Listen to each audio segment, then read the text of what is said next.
ओम गणेशाय नमः। आप सभी का अपने इस YouTube चैनल पर स्वागत है। इस चैनल पर आप श्री रामचरितमानस का हिंदी भाषा में अर्थ सहित श्रवण कर सकते हैं। यदि आप श्री रामचरितमानस के पाठ का नियमित रूप से श्रवण करना चाहते हैं तो अपने इस चैनल को सब्सक्राइब करें। तो चलिए सभी देवी देवताओं का स्मरण करते हुए श्री रामचरितमानस के प्रथम सोपान बालकांड में वर्णित दोहा संख्या 41 से 43 तथा उसके अंतर्गत दी गई चौपाइयों का रसपान करते हैं। मंगल भवन मंगल हारी द्रवहु सुदशरथ अजीर बिहारी समन अमित उत्पात सब भरत चरित जप जाग कलियग खल अवगुण कथन ते जलमल बग काग सियावर रामचंद्र की जय पवन सुत हनुमान की जय हर हर महादेव की जय। अर्थात संपूर्ण अनगिनत उत्पातों को शांत करने वाला भरत जी का चरित्र नदी तट पर किया हुआ जाने वाला जप यज्ञ है। कलयुग के पापों और दुष्टों के अवगुणों के जो वर्णन हैं वे ही इस नदी के जल का कीचड़ और बगुले कौवे हैं। कीर्ति सरित चहुरी तुरुरी समय सुहावनी पावनी भूरी हिम हिम शैल सुता शिव ब्याहु शिशिर सुखद प्रभु जन्म उछाहु। अर्थात यह कीर्ति रूपिणी नदी छहों ऋतुओं में सुंदर है। सभी समय ये परम सुहावनी और अत्यंत पवित्र है। इसमें शिव पार्वती का विवाह हेमंत ऋतु है। श्री रामचंद्र जी के जन्म का उत्सव सुखदायी शिशिर ऋतु है। बरनब राम विवाह समाजु सोमुद मंगल में ऋतुराजु ग्रीष्म दुसह राम बन गवनु पंथ कथा खर आतप पवनु। अर्थात श्री रामचंद्र जी के विवाह समाज का वर्णन ही आनंद मंगल में ऋतुराज वसंत है। श्री राम जी का वन गमन दुस्सह ग्रीष्म ऋतु है और मार्ग की कथा ही कड़ी धूप और लू है। बरसा घोर निशाचर रारी सुर कुल साल सुमंगलकारी राम राज सुख विनय बढ़ाई बिसद सुखद सोई सरद सुहाई। अर्थात राक्षसों के साथ घोर युद्ध ही वर्षा ऋतु है जो देवकुल रूपी धान के लिए सुंदर कल्याण करने वाली है। रामचंद्र जी के राज्यकाल का जो सुख विनम्रता और बड़ाई है वही निर्मल सुख देने वाली सुहावनी शरद ऋतु है। सती शिरोमणि सिए गुण गाथा सोई गुण अमल अनुपम पाथा भरत सुभाउ सुशीतलताई सदा एक रस बरनी न जाई। अर्थात सती शिरोमणि श्री सीता जी के गुणों की जो कथा है वही इस जल का निर्मल और अनुपम गुण है। श्री भरत जी का स्वभाव इस नदी की सुंदर शीतलता है जो सदा एक सी रहती है और जिसका वर्णन नहीं किया जा सकता है। मंगल भवन मंगल हारी द्रवहु सुदशरथ अजीर बिहारी अवलोकनी बोलनी मिलनी प्रीति परस परहास भायप भले चहु बंधु की जल माधुरी सुबासियावर रामचंद्र की जय, पवन सुत हनुमान की जय, हर हर महादेव की जय। अर्थात चारों भाइयों का परस्पर देखना, बोलना, मिलना, एक दूसरे से प्रेम करना, हंसना और सुंदर भाईपना इस जल की मधुरता और सुगंध है। आरती विनय दीनता मोरी, लघुता ललित सुबारी न थोरी, अद्भुत सलिल सुनत गुणकारी, आस पियास मनोमल हारी। अर्थात मेरा आर्त भाव, विनय और दीनता इस सुंदर और निर्मल जल का कम हल्कापन नहीं है, अर्थात अत्यंत हल्कापन है।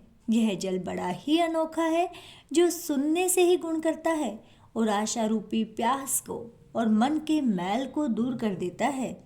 राम सुप्रेम ही पोषत पानी, हरत सकल कलि कलुष गलानी, भव श्रम शोषक तोषक तोषा, समन दुरित दुख दारिद दोषा।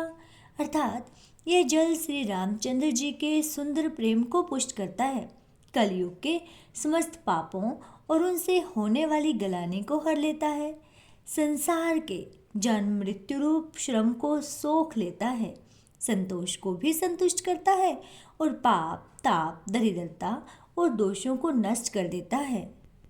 काम को मद मोहन सावन, बिमल विवेक विराग बढ़ावन, सादर मज्जन पान किए ते, मिटहि पाप परिताप ही ते।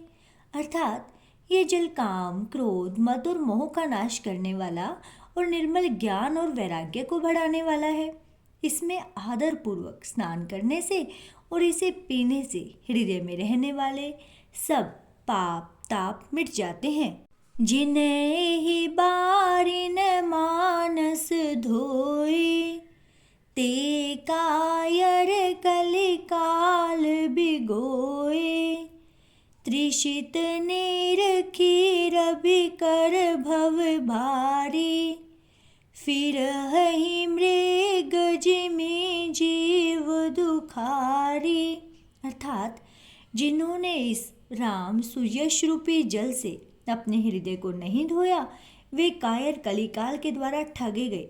जैसे प्यासा हिरण सूर्य की किरणों के रेत पर पड़ने से उत्पन्न हुए जल के भ्रम को वास्तविक जल समझकर पीने को दौड़ता है और जल न पाकर दुखी होता है, वैसे ही कलयुग से ठगे हुए जीव भी विषयों के पीछे भटक कर दुखी होंगे। मंगल भवन मंगल हारी, द्रवहु सुदशरथ अजीर बिहारी, मति अनुहारी सुबारी गुण गण, गनी मन अनहवाई, सुमिरी भवानी शंकर ही कहे, कभी कथा सुहाई।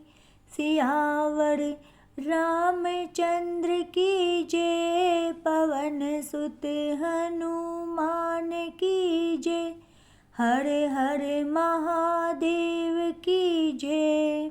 अर्थात अपनी बुद्धि के अनुसार इस सुंदर जल के गुणों को विचार कर उसमें अपने मन को स्नान कराकर और श्री भवानी शंकर को स्मरण करके कवि तुलसीदास सुंदर कथा कहता है। अब रघुपति पद पंकरुहु, हिय धरि पाई प्रसाद, कहूँ जुगल मुनि बरिए कर, मिलन सुभग संवाद। अर्थात मैं अब श्री रघुनाथ जी के चरण कमलों को हृदय में धारण कर कर और उनका प्रसाद पाकर दोनों श्रेष्ठ मुनियों के मिलन का सुंदर संवाद का वर्णन करता हूँ। भरद्वाज मुनि बस ही प्रयागा, तिन्हि राम पद अति अनुरागा। तापस समदम दया निधाना, परमारथ पथ परम सुजाना। अर्थात भरद्वाज मुनि प्रयाग में बसते हैं। उनका श्री राम जी के चरणों में अत्यंत प्रेम है। वे तपस्वी, निगृहित चित्त, जितेंद्रिय, दया के निधान और परमार्थ के मार्ग में बड़े ही चतुर हैं। माघ मकर गत रवि जब होई, तीरथ पत ही आव सब कोई। देव धनुज किन्नर नर श्रेणी, सादर मंज ही सकल त्रिभेनी। अर्थात माघ में जब सूर्य मकर राशि में जाते हैं तब सब लोग तीर्थराज प्रयाग को आते हैं।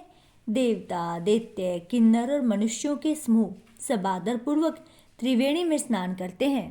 पूजहि माधव पद जल जाता, परसी अक्षय बटु हर सही गाता। भरद्वाज आश्रम अति पावन, परम रम्य मुनि बड़े मन भावन। अर्थात श्री वेणी माधव जी के चरण कमलों को पूजते हैं और अक्षयवट का स्पर्श कर उनके शरीर पुलकित होते हैं। भरद्वाज जी का आश्रम बहुत ही पवित्र, परम रमणीय और श्रेष्ठ मुनियों के मन को भाने वाला है। तहाँ होई मुनि ऋष समाजा, जाहि जे मज्जन तीर्थ राजा। मज्जहि प्रात समेत उछाहा, कहहि परस पर हरि गुण गाहा। अर्थात तीर्थराज प्रयाग में जो स्नान करने जाते हैं उन ऋषि मुनियों का समाज वहाँ भारद्वाज ऋषि के आश्रम में जुटता है। प्रातःकाल सब उत्साहपूर्वक स्नान करते हैं और फिर परस्पर भगवान के गुणों की गाथाएं कहते हैं। इसके साथ ही श्री रामचरितमानस का आज का पाठ संपूर्ण होता है। रामचरितमानस के पाठ के बाद रामचरितमानस की आरती अवश्य गाएं। यह आरती आप डिस्क्रिप्शन बॉक्स में जाकर दिए गए लिंक से भी सुन सकते हैं। और अंत में यदि आपको ये वीडियो अच्छी लगी हो तो प्लीज़ इसे लाइक करें, शेयर करें तथा अपने इस चैनल को सब्सक्राइब करें। जय श्री राम।